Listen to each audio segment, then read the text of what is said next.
నమస్తే, welcome to Aadhaar. నేను దీప్తి మధుసూదన్ రెడ్డి. ఈ రోజు మనతో పాటు Telangana realtors association state president Naragoni Praveen Kumar గారు ఉన్నారు. ఆయనతో మాట్లాడదాం. నమస్తే సార్. నమస్తే అండి. సార్, ఈ కాలంలో ఒక వ్యక్తి ఎక్కడైనా భూమి కొనాలి అని అంటే, ముఖ్యంగా హైదరాబాద్ చుట్టుపక్కల ఉన్న ప్రాంతాల్లో వాళ్ళు ఎక్కడైనా కొందామంటే భయపడే రోజులు వచ్చేసాయి సార్. ఒకప్పుడు 10 లక్షలు ఉంది అని అంటే ఎక్కడైనా కొనుక్కోవచ్చు అనే ఒక ధైర్యం ఉండేది. కానీ ఇప్పుడు ఎక్కడ ఉన్నాయో కూడా తెలియట్లేదు. అసలు ఛాన్స్ ఉందంటారా ఎక్కడైనా హైదరాబాద్ చుట్టుపక్కల ఒక 10 లక్షల రూపాయలతో భూమి కొనుక్కోవడానికి? వాస్తవంగా హైదరాబాద్కు ఒక 40 నుంచి 50 కిలోమీటర్లు దాటిన తర్వాతనే మీరన్న 5,000 రూపాయలలో గజం దొరుకుతుందండి. ఓకే. వాస్తవంగా హైదరాబాద్ నగరంలో పేద మధ్య తరగతి ప్రజలకు సొంతింటి కళ అనేది చాలా కష్టతరమైనటువంటిది. హైదరాబాద్ నగరంలో పేద మధ్య తరగతి ప్రజలు ఇల్లు కట్టుకోలేనటువంటి పరిస్థితి ఉన్నది. Yes. ఇప్పటికీ కొన్ని పేదల వాడలు కొన్ని ఉన్నాయి కదా, గుడిసెలు లేకపోతే పెంకిటిల్లు లేకపోతే పాత ఊర్లు కూడా హైదరాబాద్ నగరంలో చేరిపోయాయి మధ్యకు. హైదరాబాద్ నగరం అనేది మహానగరం విస్తరించి ఉన్నది కాబట్టి ఆ మధ్యలో కొంతమంది పేదవాళ్ళు ఇప్పటికీ ఉంటారు కొన్ని ప్రాంతాల్లో. వాళ్ళ ఇల్లు ఒక్కసారి కూలిపోయిందంటే మళ్ళీ నిర్మించుకోలేనటువంటి పరిస్థితిలో ఈరోజు రియల్ ఎస్టేట్ అనేది వ్యాపారం అనేది ఉన్నది. ఇల్లు కట్టుకోవటం అనేది కొన్ని లక్షలతో కూడుకున్నటువంటి విషయం. 5,000లో గజం కావాలంటే విజయవాడ రోడ్లో మనకు బీబీ నగర్ ప్రాంతాల నుంచి వరంగల్ వరకు యాదగిరిగుట్ట వరకు ఎక్కడైనా దొరుకుతాయి. ఇటు పోతే అబ్దుల్లాపూర్ మెట్టు విజయవాడ రోడ్లో అబ్దుల్లాపూర్ మెట్టు దాటాలి. ఇక్కడ శ్రీశైలం రోడ్లో షాద్నగర్ ప్రాంతాలు అవన్నీ దాటి బాలానగర్ అవన్నీ దాటి వెళ్ళిపోతాయి తప్ప, అంటే నగర శివారు ప్రాంతాలు కాదు, జిల్లాలు మారాల్సి వస్తుంది 5,000 గజం కావాలంటే.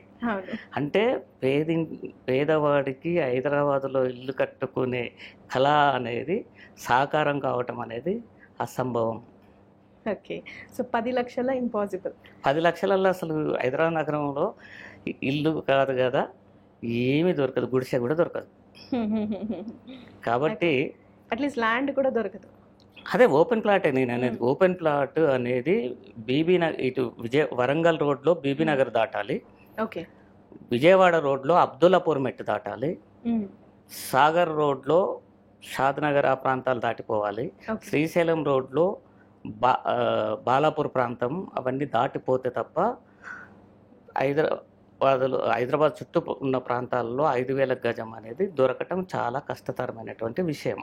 ఓకే. అంటే హైదరాబాద్ నగరం దాటి వేరే జిల్లాకు వెళ్ళిపోతే తప్ప వీళ్ళకి 5,000 గజం దొరకదు.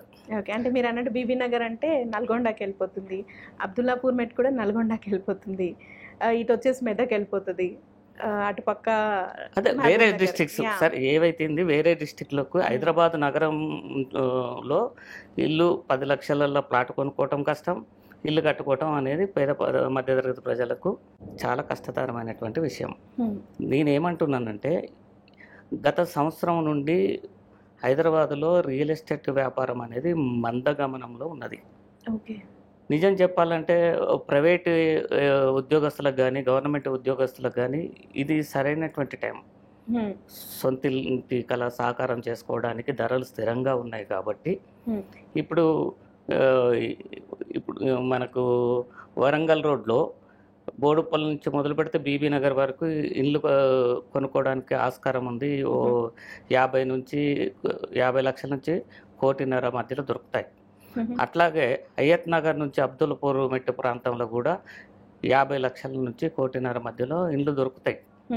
కాబట్టి ఇప్పుడు గవర్నమెంట్ ఎంప్లాయీస్ కానీ ప్రైవేట్ ఎంప్లాయీస్ కానీ ఇప్పుడు స్థిరంగా ధరలు ఉన్నాయి కాబట్టి ఇప్పుడు కొనుక్కోవడానికి వాళ్ళకి మంచి అవకాశం ఉన్నది.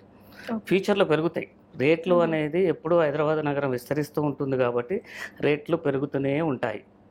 కాబట్టి ఇది మంచి తరుణం గవర్నమెంట్ ఎంప్లాయీస్ కానీ ప్రైవేట్ ఎంప్లాయీస్ కానీ సొంతింటి కళ నెరవేర్చుకోవడానికి కానీ లేకుంటే ఓపెన్ ప్లాట్ కొనుక్కోవడానికి కానీ ఇది మంచి అవకాశం అని చెప్పి మేము చెప్తున్నాం. ఓకే. ఎన్ని రోజుల వరకు ఉండే ఛాన్స్ ఉంటుంది సార్ ఇలాగ? అంటే జనరలీ హైదరాబాద్ భూమి సడన్గా పెరిగింది, లాస్ట్ మీరు అన్నట్టు 1 ఇయర్ నుంచి కొంతవరకు తగ్గింది, ఇది ఎన్ని రోజుల వరకు ఎక్స్పెక్ట్ చేయొచ్చు అలాగా? అంటే మందగమనం అనేది మందగమనం అనేది అంటే ప్రభుత్వం రియల్ ఎస్టేట్ వ్యాపారం కోసం ఏదైనా చర్యలు చేపడితే విపరీతంగా పెరిగిపోతే ఏదైనా సాఫ్ట్వేర్ కంపెనీ ఒక ప్రాంతంలో వచ్చిందంటే ఆ చుట్టుపట్టు ఉన్న గ్రామాల్లో 10,000 గజం ఉన్నది ఒకటేసారి 20,000, 30,000, 50,000కి వెళ్ళిపోతూ ఉంటుంది. అంటే అక్కడ కొంతమందికి ఎంప్లాయ్మెంట్ వస్తుంది కాబట్టి ఆ ఎంప్లాయీస్ అక్కడ ప్లాట్లు ఇల్లు కొనుక్కోవాలనే ఆలోచనలో ఉంటారు కాబట్టి అక్కడ భూమికి డిమాండ్ పెరుగుతుంది. గవర్నమెంట్ రేపు తీసుకుపోయేటటువంటి యాక్షన్స్ పైనే చర్యల పైనే ఈ రియల్ ఎస్టేట్ వ్యాపారం అనేది ఆధారపడి ఉంటుంది. ఫర్ ఎగ్జాంపుల్ ఒక ప్రాంతంలో ఒక సాఫ్ట్వేర్ కంపెనీ నెలకొల్పి అక్కడ ఒక 10,000 మందికి ఎంప్లాయ్మెంట్ ఇస్తుంది అంటే ఆ చుట్టుపట్టు ఉన్న గ్రామాలు మొత్తం ఒకేసారి రేట్లు పెరిగిపోతాయి, ఆ గ్రామాల్లో ఉన్నటువంటి ప్లాట్ల రేట్లు. కాబట్టి అది అబ్జర్వ్ చేయాలి. ఇప్పుడు వాస్తవంగా హైదరాబాద్ నగరం చుట్టూ ఉన్నటువంటి ప్రాంతాల్లో వరంగల్ రోడ్డు, శ్రీశైలం రోడ్డు, విజయవాడ రోడ్లో మాత్రమే ధరలు అందుబాటులో ఉన్నాయి, తక్కువ రేట్లో ఉన్నాయి. ఆ ప్రాంతాల్లో భవిష్యత్తులో రేట్లు పెరిగే అవకాశం ఉంది, రెట్టింపు అయ్యే అవకాశం ఉంది. 2-3 ఏళ్ళనే రెట్టింపు అవుతుంది. ఇది ఈస్ట్ వైపు ఇంకా విస్తరించాల్సినటువంటి అంతగా హైదరాబాద్ నగరం విస్తరించలేదు. అభివృద్ధి కూడా కంపేర్ టు వెస్ట్ను కంపేర్ చేస్తే అంత అభివృద్ధి కూడా చెందలేదు. కాబట్టి భవిష్యత్తులో అటువైపే అవకాశం ఉన్నది. కాబట్టి అటువైపు ఇప్పుడు ఈ మధ్య కాలంలో కొనుక్కున్న వాళ్ళంతా ఫ్యూచర్లో బాగుపడతారు. Okay, right. సో మొత్తానికి ఈస్ట్ వైపు వెళ్ళండి అంటారు. అవును, అండ్ మంచి దిక్కు యాక్చువల్గా.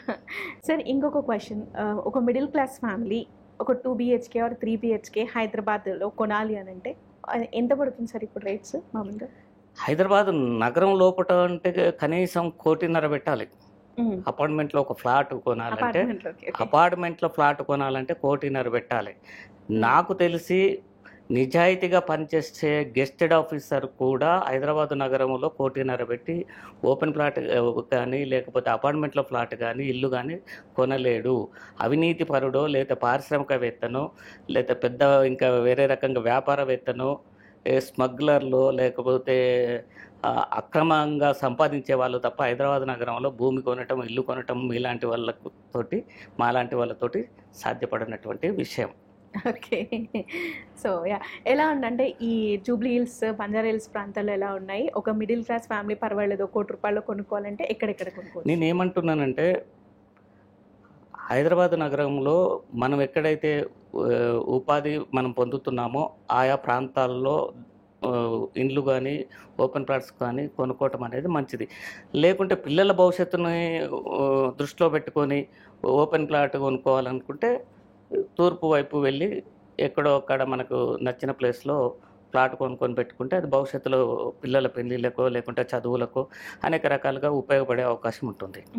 హైదరాబాదు నడిబొడ్డునే కొనాలి అంటే లేదు, మన తాతల కాలంలో తాతలు తండ్రులు సంపాదించిన ఆస్తులు అక్కడ ఊళ్ళల్లో అమ్ముకొని వచ్చి ఇక్కడ కొనుక్కోవాలి. అదర్వైజ్ మనం కష్టపడి సంపాదించి అంటే నీతి నిజాయితీగా కష్టపడి సంపాదించి హైదరాబాద్ నగరంలో ఇల్లు కట్టుకోవటం అనేది అసాధ్యమైనటువంటి విషయమే. Okay, right. సో నేను అనేది జనరలీ అవుటర్ రింగ్ రోడ్కి దగ్గరలో కానీ ఆర్ ఎల్స్ ఇటుపక్క ఎటైనా ఒక కార్నర్ ఏరియాస్లలో హైదరాబాద్కి ఇప్పుడు ప్రజెంట్ రేట్స్ ఎలా ఉన్నాయి? అంటే అపార్ట్మెంట్లో అయితే ఎస్ఎఫ్టీ మినిమం 5,000 పెట్టాలండి. ఇక్కడ ఎస్ఎఫ్టీ ఇది ఎక్కడ మీరు ఓన్లీ అవుటర్కి దగ్గరలోనే? మీరు అవుటర్ రింగ్ రోడ్డు దగ్గరలో అన్నారు కాబట్టి ఎస్ఎఫ్టీకి 5,000 మినిమం ఉంటుంది. అంటే ఒక 1,000 ఎస్ఎఫ్టీ ఉన్నటువంటి ఫ్లాట్ కొంటే 5,000 × 1,000 అంటే 50 లక్షలు అవుతుంది. ఇక రిజిస్ట్రేషన్స్ అవి ఇవి లేకపోతే ఇంటీరియర్ అవన్నీ కలుపుకుంటే ఇంకో 10 లక్షలు 60 లక్షలు మినిమం పెట్టాల్సిన పరిస్థితి ఏర్పడ్డది. లేకుంటే ఒక 100 గజాలలో ఇల్లు కొనుక్కోవాలనుకుంటే మినిమం 65 లక్షలు పెట్టాలి. మినిమం 65 లక్షలు. ఓకే, ఇది 100 గజాలలో ఇల్లు. 200 గజాలలో ఇల్లు కొనుక్కోవాలంటే కనీసం ₹1,70,00,000 పెట్టాల్సిన పరిస్థితి ఉంది. ₹1,70,00,000 పెట్టి హైదరాబాద్ నగరంలో ఇల్లు అంటే ప్రతి ఒక్కరికి ఇది ఒక డ్రీమ్ అయిపోయిందండి. హైదరాబాద్ నగరంలో ఇల్లు కొనుక్కోవాలి అనుకోవడం అనేది ఒక డ్రీమ్గా భావిస్తున్నారు. వాస్తవంగా ఇది విశ్వనగరం, అద్భుతమైన నగరం. భారతదేశంలో చెప్పుకోదగ్గ నగరాలలో హైదరాబాద్ నగరం మంచి అభివృద్ధి జరిగింది, జరుగుతూ ఉంటుంది. ఇంకా భవిష్యత్తులో ఇంకా రేట్లు పెరుగుతాయి. ఈ హైదరాబాద్ నగరం పెట్టుబడులకు అనుకూలమైనటువంటిది, నివాసానికి అనుకూలమైనటువంటి నగరం. భారతదేశంలో ఉన్నటువంటి అనేక రాష్ట్రాల ప్రజలే కాకుండా ప్రపంచంలో ఉన్నటువంటి అనేక దేశాల ప్రజలు కూడా హైదరాబాద్ నగరంలో నివసించడానికి అనుకూలమైనటువంటి వాతావరణం ఉంది, పరిస్థితులు ఉన్నాయి, మౌలిక వసతులు ఉన్నాయి. అట్లాగే వాళ్ళు ఏ ఫుడ్ అయితే తింటారో ప్రపంచ దేశాల్లో ఎవ్వరు ఏ దేశ వ్యక్తి ఏ ఫుడ్ తింటాడో ఆ ఫుడ్ హైదరాబాద్ నగరంలో దొరుకుతుంది. కాబట్టి హైదరాబాద్ నగరం ఖచ్చితంగా భవిష్యత్తులో ఇంకా విస్తరిస్తుంది, ఇంకా డెవలప్ అవుతుంది. కొన్ని లక్షల ఎకరాలు హైదరాబాద్ నగరం చుట్టూ ఇంకా వేకెట్ ల్యాండ్ ఉంది. అక్కడ అద్భుతమైనటువంటి నిర్మాణాలు జరగబోతున్నాయి, ఓకే. పెట్టుబడులు రెట్టింపు కాబోతున్నాయి. కాబట్టి హైదరాబాద్ నగరంలో ఇల్లు కొనుక్కోమని చెప్పి మేము మా తెలంగాణ రియల్టర్స్ అసోసియేషన్ తరపున పేద మధ్య తరగతి ప్రజలకు మేము సూచన చేస్తున్నాం. ఓకే. సో మొత్తానికి ఒక మధ్యతరగతి వ్యక్తి 2 BHK కానీ 3 BHK కానీ కొనుక్కోవాలి అంటే మీరు అన్నట్టు ఔటర్ రింగ్ రోడ్కి దగ్గరగా ఉన్న ప్రాంతాల్లో అయితేనే సాధ్యమవుతుంది. అవును, అంతే. అవును. అది కూడా 60 లక్షలు మినిమం, 70 అవును. లక్షలు. Okay, right sir.